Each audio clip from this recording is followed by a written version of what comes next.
I'm going to show you my SpeedHut gauges. I just got them back from SpeedHut about a week ago. These are, or were, of course, white lettering, numbering, with a red backlighting. I didn't quite like the backlighting. It wasn't bright, it wasn't real brilliant. Didn't really care for it, so I contacted SpeedHut about it, and they allowed me to send the gauges back, and they changed out the backlighting to a white. And they were gracious enough just to charge me shipping. They didn't charge me anything to change that out. I think normally that was maybe like $150 if you wanted to do that, but since I had just got these gauges installed, and I'd actually had them for about a year, but have never turned them on until now. So anyway, that was kind of cool of them to do. But here they are. Kind of using my flashlight here. It's kind of dark inside, but it's kind of dusty, but kind of get an idea of how the setup is. That's my headlight switch. It's got parking, low beam and high beam all built into the same switch, so I don't use that floor switch anymore. I left it there, so I think there's a hole in the carpet cut for it, but anyway, I'll go ahead and turn them on and show you what they look like.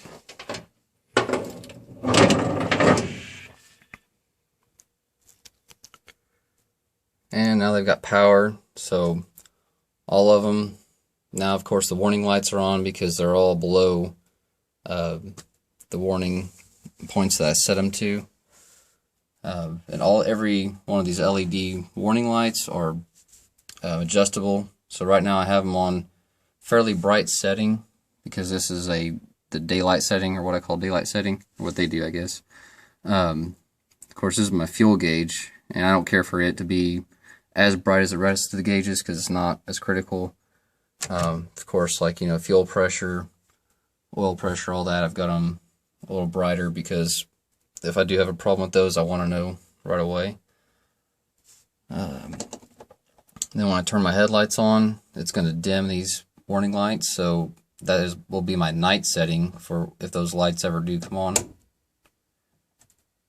You can see that they dim down, then they brighten back up. But this is how they look at night. They're not crazy bright or anything, but they look good. I think I'm pretty happy with them. I'll be curious to see, what they look like, out driving around outside of the garage here. But yeah, this car hasn't been out of the garage for about a year and a half, so. But let's kind of show you here. This is my tach. So here's my shift point. Got set to about 7,200 RPM. And each one of these LEDs will light up, one right after the other. And depending on how you want it to shift, or how you want them to come on before your shift point, you can adjust that. So say my span, I want to set it, so say I don't want 300 RPM or setting, I can set it so that every 400 RPM up into my shift point, and I'm not exactly sure, I guess it's 3 points every 400 RPM before your shift point. So you can set it up to 400 RPM, or you can just turn it off. I'm not sure how this engine's going to be, so for now I'm probably just going to set it at 300.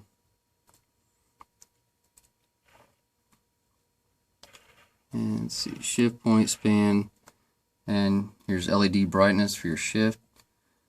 That is the actual brightness I have it set at for now. You can tell it's very bright, but you can set that down real easily. So say I want it kind of dim at night, I don't want them quite as bright, or during the day I want them a little brighter, or as bright as I can get them, so I don't have to look down and I can see that shift light's going or what it's doing. So but yeah, that's them. That's how they look. Let's see, so I've got an identical column here, and I went ahead and ordered the I got the speedometer with the signal lights and the high beam built in. I need to turn it back on here.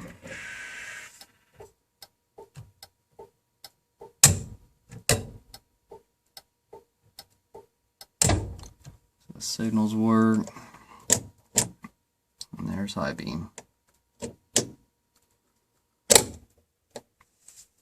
Alright, well, but today was a successfully got everything completely wired front to back. As far as headlights, taillights, everything's working, so I just need to get my ignition system all done and we'll be ready to rock and roll and get the motor in.